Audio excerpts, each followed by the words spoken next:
In the House is on the road in Canada, Ontario, and I am joined by a young woman who is taking the curling world by storm. Katrina Frlan, 11 years old. So great to meet you. You're the host of the Lazy Handle Show. Hello, I'm Katrina, and I'm the host of the Lazy Handle Show. Every week, I'm going to be talking about something that is happening in the curling world. So let's get to it. Tell me about why you wanted to start the show. How did it come to be? Well, curling was my favorite sport, so I used to talk into my tablet, my iPad, and just talk about curling.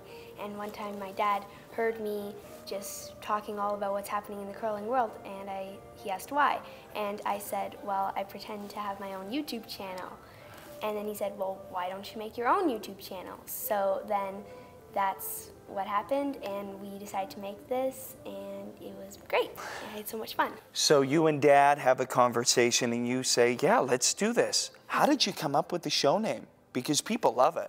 Well, we just started throwing out some names. Like, we didn't want to do one that was already named, so we tried making sure there was no blog or podcast, something like that that wasn't already existed.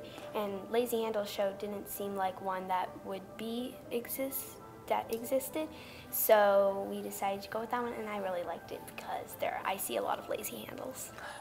Oh, Katrina sees a lot of lazy handles, and people who know the game know that that is not good technique. No. So who has some lazy handles? My dad. Oh, your dad. So just so we can explain, we should explain to our viewers about what the lazy handle means. That would be slow rotation, either in turn or out turn. Sometimes it even switches turns because it doesn't have a big release or rotation on it. Have you ever had that happen? Yes, I have actually. Yeah, me too.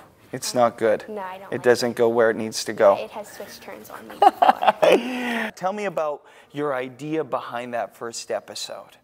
Well, I thought that if I talk about all the new teams and what we should be expecting, I thought that's where I could give everybody my biggest opinion, because that's what would happen. Yeah.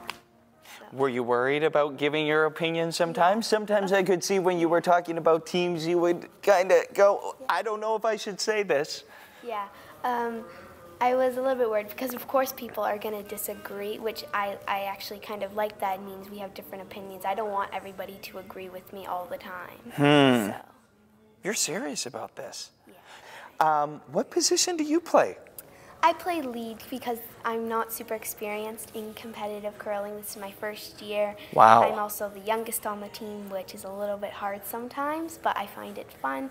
It's a good experience, so I'm really looking forward to it. And the lead plays an important role. Yeah, and I love sweeping. Sweeping is my favorite thing to do on the curling ice. Is it? Yeah. So who do you model your sweeping after? I mean, you talk about Cooey and Ben Heroux, the way he sweeps. Yeah, I think they're pretty good sweepers. Also, on the women's side, Joanne Courtney is also pretty strong. Joanne Courtney, I wouldn't mess with her. No. That's what I try to do. Of course, I'm not as strong as her, but I do want to be a good sweeper when I grow up. Because you don't know what position you're going to play 10 years from now. You could play third, or you could still be playing lead. You don't know. Would you like to work your way up to skip?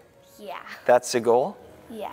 But I don't know if I want to be skip because I don't know 10 years from now, but I would definitely maybe want to play skip for a season or two because I feel like that would be a good experience. It's a lot of pressure. Yeah. You have to be a special type of athlete to want to throw those last rocks. What's the best part of all of this for you? You get to tell people about what you know. You get to watch a lot of curling. Does it get much better than that?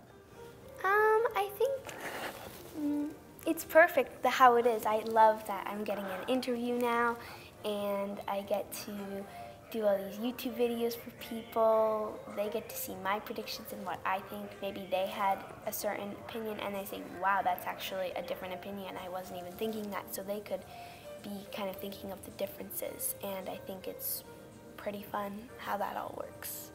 You're really good at this. And I understand you want to be a broadcaster maybe one day. Yeah. So look out. Maybe you and I can do this again. Can we talk again throughout the season? Yeah. Maybe do a little bit of a Scotties preview and a Brier preview? Yeah, that'd be awesome. Okay, we'll do that. And of course, no lazy handles. Katrina's watching.